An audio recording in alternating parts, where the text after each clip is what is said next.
Dodili va'ani lo, Dodili va'ani lo, Dodili va'ani lo, Haroe Bashoshanim, Haroe Bashoshanim, Dodili va'ani lo, Dodili va'ani lo, Dodili va'ani lo, Haroe Bashoshanim, Haroe Bashoshanim,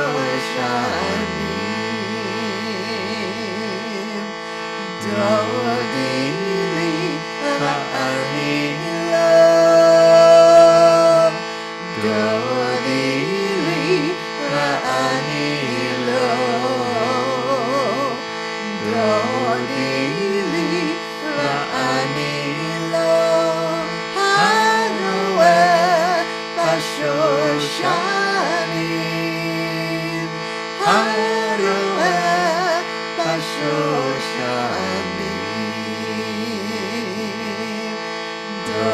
Dodili va'ani lo,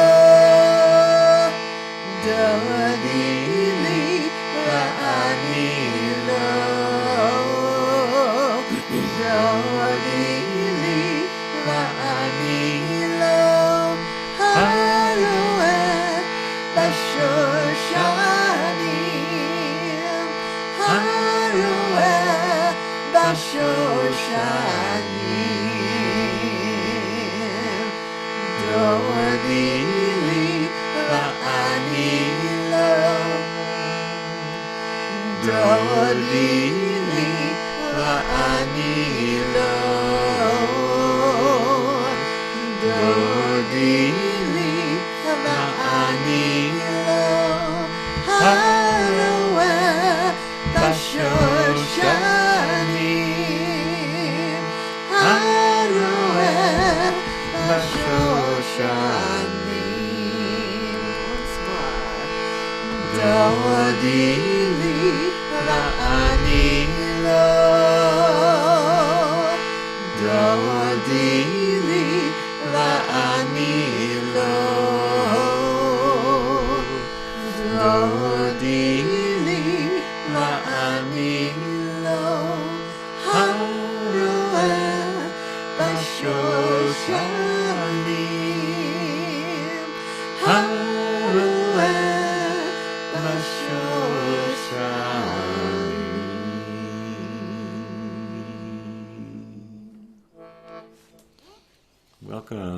Welcome. I just want to say that chant that I wrote today says, "My beloved is mine and I am his. He pastures among the lilies," which is from chapter 2, verse 16. My kavanah, I say, with this practice I am asserting the truth of mutuality. We belong to one another. The divine mystery is giving itself to me to explore, nurture, and embrace. I make myself vulnerable to his gaze, his touch, his searching interest in the inner beauty of my soul. I open to God's loving attention, and in opening, I can truly know myself. And this sense of mutuality can extend to all my relations as I acknowledge the Tselem Elohim, the divine image that is engraved in the heart of all creation. So we come together on this week leading into Shabbat Breshit, this Shabbat of creation and of recreation. like recreation. We had, when I was growing up, we had a rec room. A rec room. I didn't even know. I thought you were just supposed to make a wreck there, but it was like a recreation, a place to be recreated. Yeah. And we need that every day, a place to be recreated. And so our tradition gives us all of these opportunities to renew ourselves. And so Shabbat Bereshit is a very, very special time of starting over and opening up to the possibility of recreation, and in that recreation, leaving anything that we don't want to be part of that new creation behind, and feeling empowered to be able to be partners in this work of creation that is happening in every moment. And we also have launched the Love at the Center project, and which means that not only are we going through the Torah of the 5 books of Moshe, we're also going through the Shir HaShirim, verse by verse, so that we can that's like a rhyme here, verse so that we can immerse, verse by verse, so that we can immerse, and to immerse in the spirit, in the power of the transformative power of love. So I want to take this little KZOOM journey together, and I always like to start by looking around the Zoom room, making a little pledge to each other of presence, that we're practicing together. And we started KZOOMing in March because I thought, oh my God, we need to get together and practice. We really need this. And it's proven kind of a lifeline to practice together. Yeah. So each KZOOM from now on, we're going to start with a verse from the Shir HaShirim, from the Song of Songs, and then take that theme of that verse and see if we can elucidate it through other texts that will also chant. So the very first, well, it's really the second, the Shir HaShirim, Sher Li Shlomo, kind of the title is the first verse, and then the song says Yishakeni min shikot pihu. So it's kiss me with the kisses of your mouth. I want that intimacy, that connection, that engagement. I want to let go of my sense of passivity and instead be an equal partner. And when we call God beloved, it means that we rise up inside ourselves and become lovers. And to become a lover means I have to pay attention to what is it that's blocking the flow of love through me. And it's my responsibility then to tend to that obstacle and clear it in whatever way I can, so that love, that kiss can really happen. And this week of Song of Songs, the commentary for this chant, it says that this is how we start out. This is what sets the tone for the Song of Songs, a tone of passion, intimacy, yearning, and fulfillment as we journey forth into this adventure of love that is Shir HaShirim. So these words teach us that the stance we must take towards life is puckered up, to be ready, willing, expectant, and committed to the journey of love. So this verse is a request to invite God, reality, the world as it is, existence itself, to an intimate, direct encounter. That divine kiss, in turn, invites us into our passion. Our practice is to release all passivity, pucker up and engage with life. To receive the divine kiss is to die to this moment and to be reborn in love. And all week, the practice has been to ask this question: can we receive the divine kiss in the color of the sky, in this breath, with this step? Can we open to the gift that God is giving us right now in this? That is the challenge. And so as we chant this, we can use these words to set an intention, to open, to pucker up, to engage with the force that is pouring into the world in every moment, and meeting that force with our own passion. Kiss me. Ishakeni,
bihu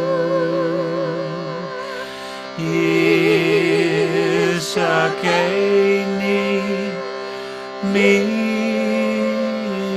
chikot bihu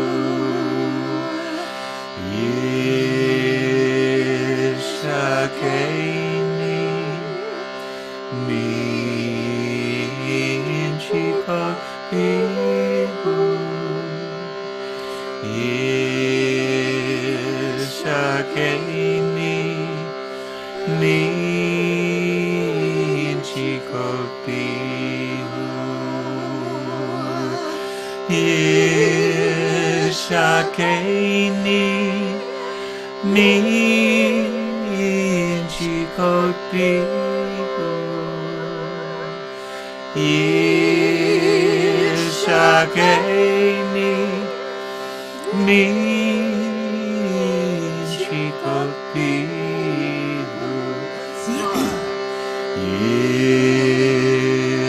Yisakeni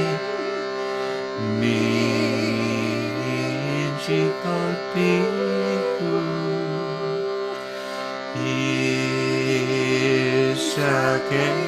Yisakeni min chikot bihu Yisakeni min chikot bihu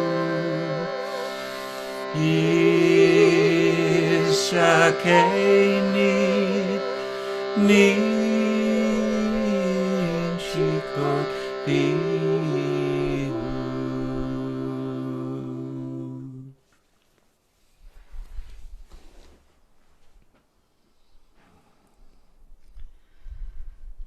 So when we receive that kiss, the first thing we need to do is soften our resistance to this present moment.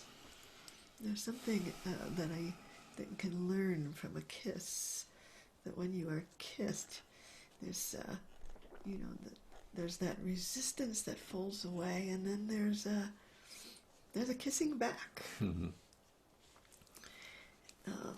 And that is that kissing back is that engagement with life, that commitment to love, to bring love to whatever we're doing, whatever is in front of us. And I'm learning that to bring love to whatever I'm doing actually helps me deal with all my patterns of procrastination and resistance. It's like, oh, whatever I'm given, if I can bring, I can respond in love to whatever it is. And we're being given lots of crazy stuff lately. And to be able to say, how do I respond in love to whatever is given? And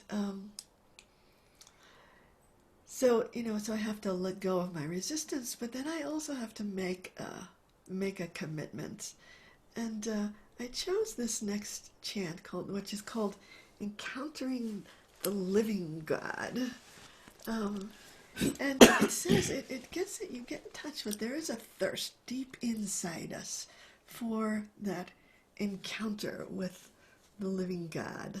My soul thirsts for God, but not the God that I've been told about, not the God that I read about in the books, not the God I think I know, but the living God. And the living God is something altogether a surprise, unexpected. It comes to us as this moment. It is alive, it is dynamic, it is nothing that we can name or grasp. And we have to be so awake to be able to receive and respond to the living God. But that's what quenches this deep thirst in us for engagement, for relationship, for a real encounter.